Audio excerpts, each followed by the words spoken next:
ठीक है, तो हम लोग जो स्टेट ऑफ इक्विलिब्रियम पढ़ेंगे, ठीक है ना। इक्विलिब्रियम पढ़ेंगे तो उसमें स्टेट ऑफ इक्विलिब्रियम जानना ज़रूरी है।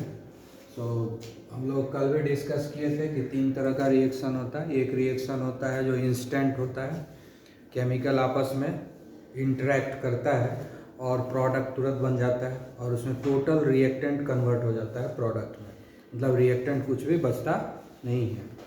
एक दूसरा रिएक्शन होता है जिसमें रिएक्टेंट आपस में इंटरेक्ट तो करता है लेकिन प्रोडक्ट नाम मात्र का बनता है, बहुत कम बनता है, मतलब रिएक्टेंट ऑलमोस्ट बचा हुआ ही रह जाता है। फर्स्ट केस है जिसमें रिएक्टेंट बचता ही नहीं है, ऑलमोस्ट कंप्लीट हो जाता है। सेकेंड टाइप आता है जिसमें ये रिएक्टेंट जो है ऑलमोस्ट बचा हुआ ही रहता है।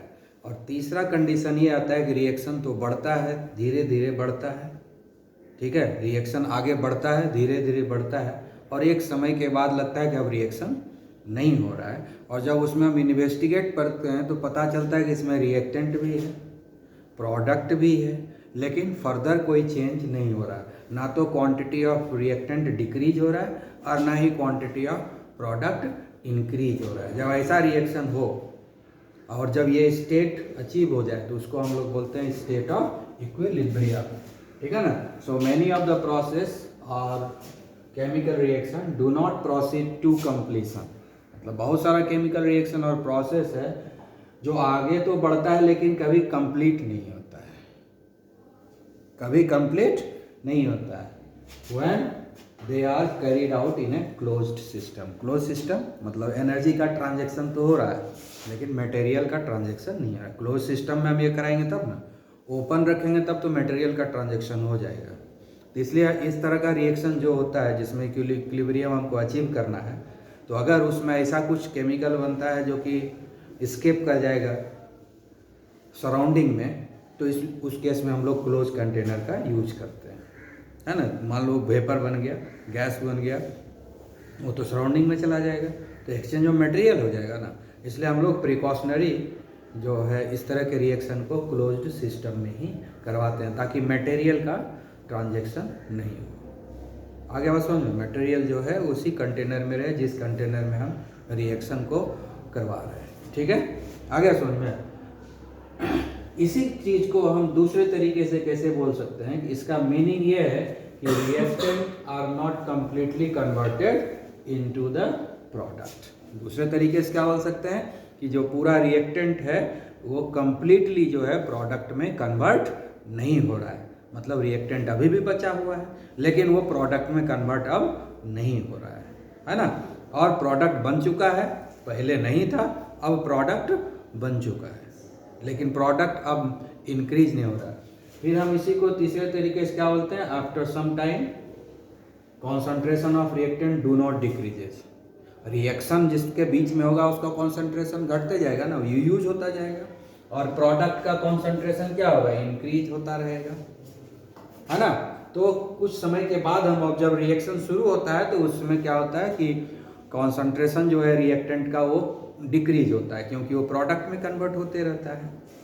तो धीरे धीरे प्रोडक्ट का अमाउंट बढ़ रहा है। जब प्रोसेस शुरू हुआ तो कॉन्सेंट्रेशन जो है रिएक्टेंट का वो डिक्रीज होना शुरू हुआ, और चूंकि शुरुआत में तो प्रोडक्ट जीरो था, कुछ था ही नहीं, तो प्रोडक्ट का कॉन्सेंट्रेशन बढ़ने लगा क्योंकि वो बनने लगा। लेकिन धीरे धीरे ये ऑब्जर्व देखेंगे, थोड़ा देर के बाद 1 घंटे 2 घंटे के बाद देखेंगे कि अब रिएक्शन में रिएक्टेंट यूज नहीं हो रहा है और प्रोडक्ट भी नहीं इंक्रीज हो रहा है। जब ये सिचुएशन आ जाए किसी केमिकल रिएक्शन में कि रिएक्टेंट अभी भी है लेकिन अब रिएक्शन आगे होता हुआ नजर नहीं आ रहा है, रिएक्टेंट है लेकिन आगे रिएक्शन होता हुआ नजर नहीं आ रहा है और प्रोडक्ट बनता हुआ नजर नहीं आ रहा है। शुरू में जब हम कराया रिएक्शन तो रिएक्टेंट प्रोडक्ट में कन्वर्ट होना शुरू हुआ और प्रोडक्ट बना, अप्रिसिएबल क्वांटिटी में बना, लेकिन कुछ देर के बाद देखते हैं कि अब जो है रिएक्टेंट अभी भी है बचा हुआ लेकिन वो प्रोडक्ट में कन्वर्ट नहीं हो रहा है। रिएक्टेंट अभी भी है बचा हुआ लेकिन प्रोडक्ट के क्वांटिटी में कोई राइज नहीं हो रहा, प्रोडक्ट के कॉन्सेंट्रेशन में कोई राइज नहीं हो रहा है। जब ये सिचुएशन आ जाए कि रिएक्टेंट डिक्रीज ना हो और प्रोडक्ट इंक्रीज ना हो, जब ये सिचुएशन शुरू हो जाए तब हम बोलते हैं कि ये जो केमिकल रिएक्शन है ये इक्विलिब्रियम में आ गया है। Chemical reaction are in the state of equilibrium. समझ गया? तो इक्विलिब्रियम समझ में आ गया कि ऐसा रिएक्शन जो कभी कंप्लीट रिएक्शन होता है लेकिन वो कभी कंप्लीट नहीं होता। रिएक्शन शुरू तो होता है लेकिन कभी कंप्लीट नहीं होता है। इसमें रिएक्टेंट का भी एप्रिसिएबल क्वांटिटी रहता है और प्रोडक्ट का भी एप्रिसिएबल क्वांटिटी रहता है। तो जब ऐसा सिचुएशन आ जाएगा, जब स्टेट ऑफ इक्विलिब्रियम अचीव हो जाएगा, उस समय यहाँ पर सिर्फ प्रोडक्ट ही नहीं है, रिएक्टेंट भी है, प्रोडक्ट भी है। तो इसलिए इसको बोलते हैं रिएक्शन मिक्सचर। इसको क्या बोलेंगे? Reaction mixture. जो इतना केमिकल है सारे को मिला करके हम लोग क्या बोलेंगे? Reaction mixture. क्योंकि इसमें क्या है कि रिएक्टेंट भी है और प्रोडक्ट भी है। समझ में आ गया? स्टेट ऑफ इक्विलिब्रियम समझ में आया कि नहीं? क्लियर हो गया ना? हाँ, कंफ्यूजन नहीं है? ठीक है। तो अब जो है एक स्टेट ऑफ इक्विलिब्रियम हो गया। अब टाइप ऑफ इक्विलिब्रियम। तो इक्विलिब्रियम तो समझ गए, ये प्रोसेस चल रहा है जो कभी कंप्लीट नहीं होता है और एक ऐसा सिचुएशन आ जाता है जहाँ पर देखते हैं कि रिएक्टेंट का कन्वर्जन प्रोडक्ट में बंद हो जाता है और उसमें एप्रिसिएबल क्वांटिटी में रिएक्टेंट और प्रोडक्ट रहता है। तो जब ये सिचुएशन आ जाता है तो बोलते हैं कि हाँ, रिएक्शन जो है, प्रोसेस जो है, इक्विलिब्रियम अचीव कर लिया। अब ये जो इक्विलिब्रियम अचीव होता है दो तरीके से होता है, फिजिकल प्रोसेस से होता है और केमिकल प्रोसेस से। अगर इक्विलिब्रियम अचीव हुआ फिजिकल प्रोसेस से तो उस इक्विलिब्रियम को हम बोलेंगे फिजिकल इक्विलिब्रियम। अगर वो इक्विलिब्रियम अचीव हुआ केमिकल रिएक्शन के थ्रू तो हम उसको बोलते हैं केमिकल इक्विलिब्रियम। ठीक है। तो जैसे यहाँ पर दिया है, equilibrium achieve in physical process such as dissolution of sugar, salt and ink. है ना? डिसॉल्यूशन मतलब घुलना, डिसॉल्यूशन मतलब घुलना। एक गिलास पानी लेंगे, उसमें थोड़ा सा नमक दे देंगे, धीरे धीरे नमक अपने आप घुल जाएगा, घुलाते जाएंगे। ठीक है ना? तो एक समय आएगा जब घुलना बंद हो जाएगा, पूरा नमक घुलता नहीं है। नमक जब हम घुलाते हैं तो पूरा नहीं घुलता है, चीनी जब घुलाते हैं तो पूरा नहीं घुलता है। ठीक है। एक इक्विलिब्रियम अचीव हो जाएगा। ठीक है ना? आ गया समझ में? हाँ, जो तो डिसॉल्यूशन का मतलब क्या, एक समय आएगा जब घुलना बंद हो जाता है, घुलाते जाएंगे घुलाते जाएंगे, एक समय आएगा जब हम कितना भी कोशिश करेंगे घुलना बंद हो जाएगा। एक गिलास पानी ले लो, उसमें चीनी धीरे धीरे डालते जाओ, घुलाते जाओ घुलाते जाओ। एक समय आएगा जब चीनी डालते जाओ, कितना भी कोशिश करो, घुमाते फिराते, हिलाओ डुलाओ, गर्म कुछ करो, नहीं घुलेगा, लगेगा जो डाल रहे हैं सब वैसा ही है ना? तो वो जब सिचुएशन आ गया तो क्या हो गया? इक्विलिब्रियम में अचीव हो गया। उसी तरह से चीनी के साथ भी हो सकता है, सॉल्ट के साथ इंक, जैसे इंक डालोगे, उसमें इंक डालोगे ना, तो इंक भी घुलते घुलते एक समय आएगा जब इंक घुलना बंद हो जाएगा। तो स्टेट ऑफ इक्विलिब्रियम हो। ये तो फिजिकल प्रोसेस है क्योंकि इसमें कोई नया प्रोडक्ट नहीं बना है, इसलिए फिजिकल प्रोसेस है। इंक इंक ही रहेगा, चीनी चीनी ही रहेगा, नमक नमक ही रहेगा, भले वो पानी में फैल गया चलो। ठीक है। और एक समय के बाद फैलना भी बंद हो जाएगा। आया बात समझ में? क्लियर? तो ये हो गया हमारा फिजिकल इक्विलिब्रियम। हम तो पढ़ेंगे केमिकल इक्विलिब्रियम ही, लेकिन पहले तो हमको बताना पड़ेगा। ठीक है। तो केमिकल इक्विलिब्रियम क्या होगा? केमिकल प्रोसेस में जब इक्विलिब्रियम अचीव हो जाता है तो उसको हम लोग केमिकल इक्विलिब्रियम बोलते हैं। जैसे कि decomposition of calcium carbonate. Calcium carbonate को एक कंटेनर में ले लेंगे और हीट करेंगे तो टूट जाएगा, कैल्शियम ऑक्साइड बनाएगा, कार्बन डाइऑक्साइड। क्लोज कंटेनर अगर नहीं रखेंगे तो कार्बन डाइऑक्साइड एटमॉस्फेयर में चला जाएगा, इक्विलिब्रियम अचीव नहीं होगा। इसलिए इक्विलिब्रियम का स्टडी जब हमको करना होता है तो हम हमेशा क्या करते हैं कि क्लोज कंटेनर में रिएक्शन करवाते हैं। आ गया बात समझ में? इसलिए कैल्शियम कार्बोनेट को हम क्या करेंगे, एक क्लोज कंटेनर में रखेंगे और जब क्लोज कंटेनर में रखेंगे तो CaCO3 क्या होगा, ये टूट जाएगा, कैल्शियम ऑक्साइड बन जाएगा और कार्बन डाइऑक्साइड बनेगा। ये गैस है, ये तो निकल जाएगा बाहर ना, अगर हम क्लोज कंटेनर में रिएक्शन नहीं करेंगे तो कभी इक्विलिब्रियम अचीव होगा नहीं होगा। तो अगर हमको इक्विलिब्रियम अचीव करना है तो हमेशा रिएक्शन को क्लोज कंटेनर में कराते हैं। क्लोज कंटेनर में कराने से क्या होता है, एनर्जी को एक्सचेंज तो हो जाता है, मटेरियल का एक्सचेंज नहीं होता है। आया बात समझ में? इसलिए मटेरियल हमारा कंटेनर में ही रहेगा और हमको इक्विलिब्रियम अचीव करने के लिए हमको एनर्जी से मतलब नहीं है, मतलब है हमको मटेरियल से। रिएक्टेंट और प्रोडक्ट से मतलब है, उसके क्वांटिटी से मतलब है, उसका लॉस नहीं होना चाहिए, गेन नहीं होना चाहिए। ठीक है ना, आगे समझ में। तो इसीलिए जब क्लोज कंटेनर में कराते हैं तब इसका जो साइन होता है इस तरह देते हैं, समझ गए। उसी तरह से हाइड्रोजन गैस है, आयोडीन है, इन दोनों का जब रिएक्शन कराएंगे तो बनेगा हाइड्रोजन आयोडाइड। ठीक है, ये भी जो है क्या है, ये भी इक्विलिब्रियम अचीव करता है अगर इसको हम क्लोज कंटेनर में कराएंगे तो। अगर ओपन में कराएंगे तो फिर ये भी इक्विलिब्रियम अचीव नहीं करेगा। मतलब इक्विलिब्रियम अचीव करने का मतलब हुआ कि जब हम इसको क्लोज कंटेनर में कराएंगे ना तो कैल्शियम कार्बोनेट बचा हुआ ही रहेगा। जब ओपन कंटेनर में कराएंगे, कैल्शियम कार्बोनेट को हीट करेंगे तो पूरा कैल्शियम कार्बोनेट कैल्शियम ऑक्साइड और कार्बन डाइऑक्साइड में बदल जाएगा।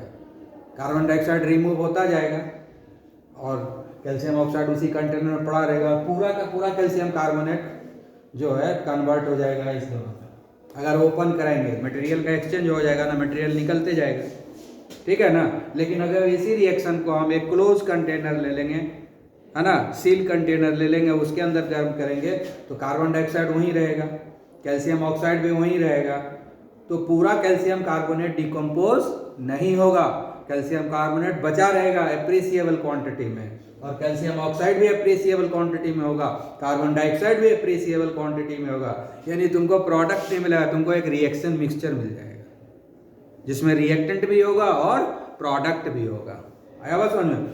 उसी तरह से इसको जब ओपन कराएंगे रिएक्शन ओपन सिस्टम में तो क्या होगा, ये सारा कंज्यूम हो जाएगा, कुछ नहीं बचेगा, सारा का सारा प्रोडक्ट में कन्वर्ट हो जाएगा। सारा हाइड्रोजन सारा आयोडीन प्रोडक्ट हाइड्रोजन आयोडाइड में कन्वर्ट हो जाएगा। लेकिन इसी रिएक्शन को जब हम क्लोज कंटेनर में कराएंगे तो देखोगे कि हाइड्रोजन भी रह गया, आयोडीन भी रह गया और हाइड्रोजन आयोडाइड भी बन गया। तीनों चीज मिलेगा तुमको कंटेनर में।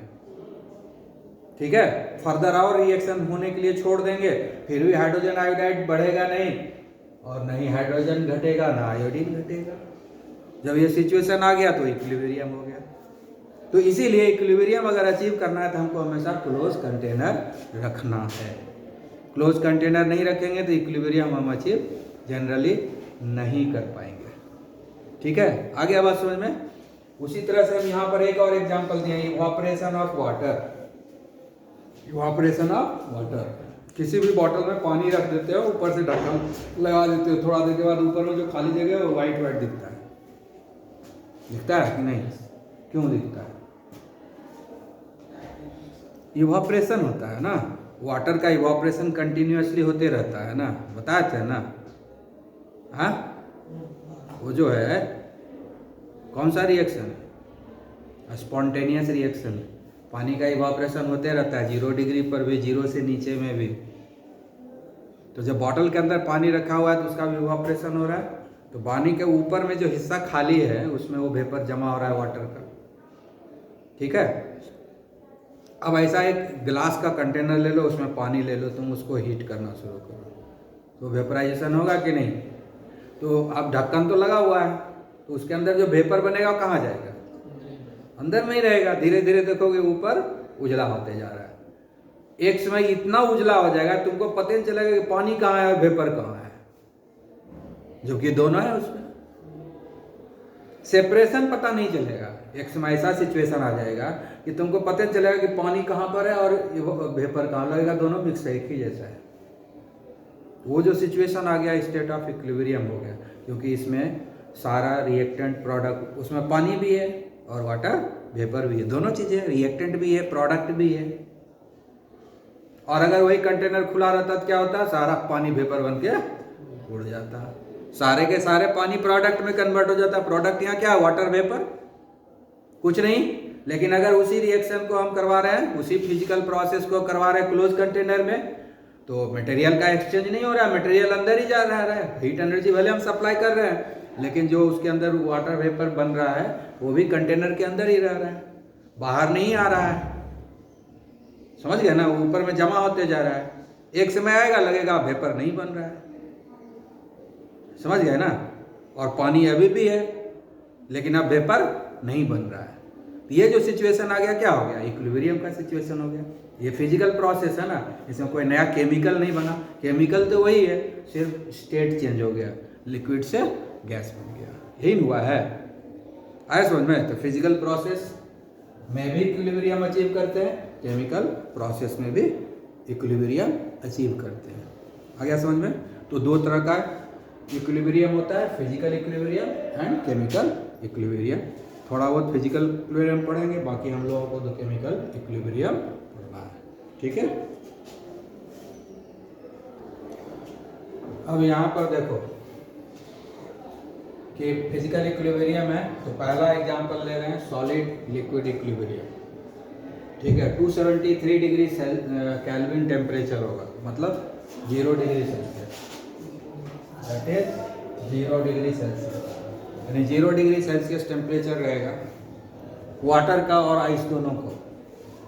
वाटर कुछ क्वांटिटी ले लेंगे नाप करके, और आइस का भी कुछ क्वांटिटी, दोनों का मास पहले पता कर लेंगे, आइस भी ले लेंगे और वाटर, दोनों का टेम्परेचर उस समय कितना होना चाहिए, वाटर का भी टेम्परेचर कितना होना चाहिए 0 डिग्री सेल्सियस, और आइस का भी होना चाहिए 0 डिग्री, दोनों को हम मिक्स कर देंगे और एक थर्मस फ्लास्क में रख देंगे, ठीक है, kept in thermos flask,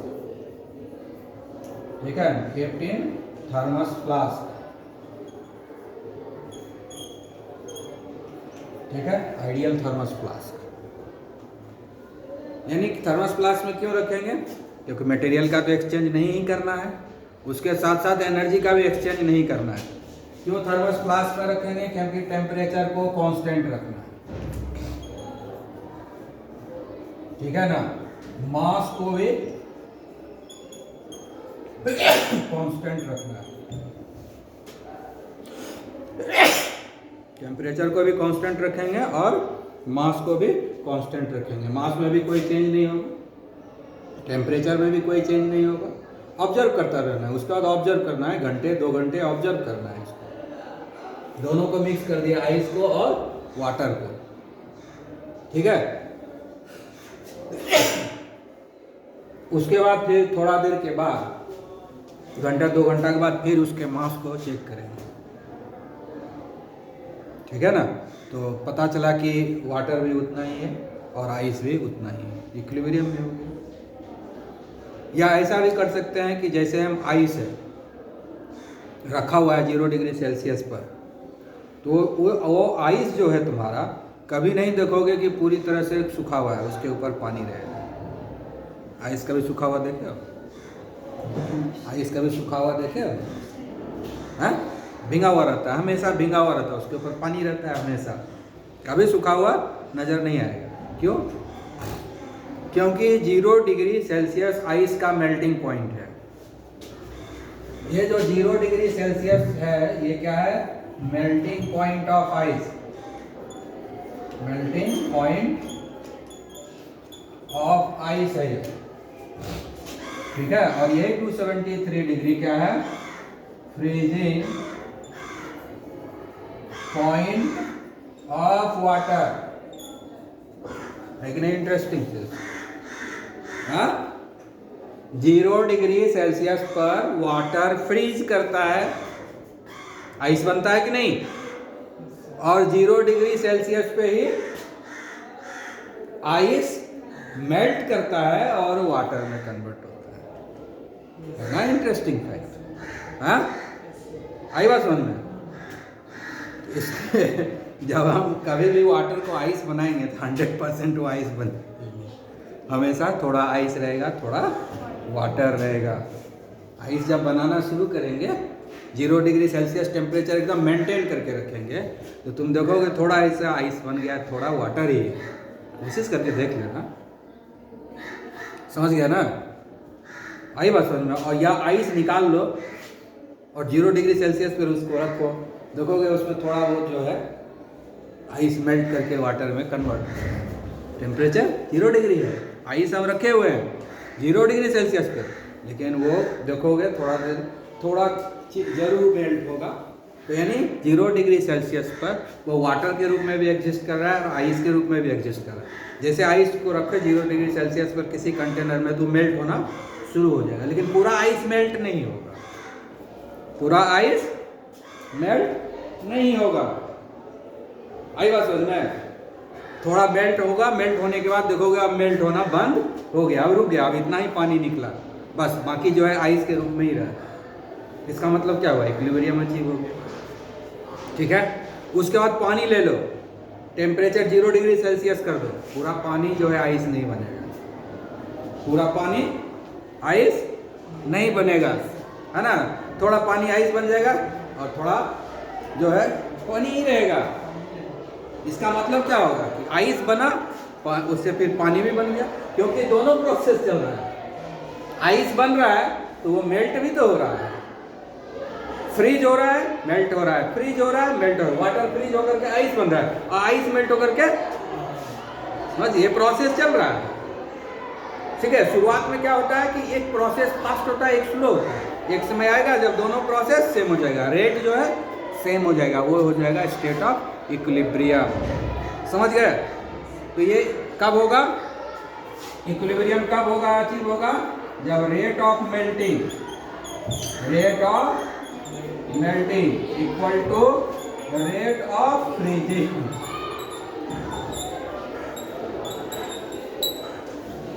rate of melting और रेट ऑफ फ्रीजिंग जब सेम हो जाएगा तब वो जो है इक्विलिब्रियम में अचीव हो जाएगा।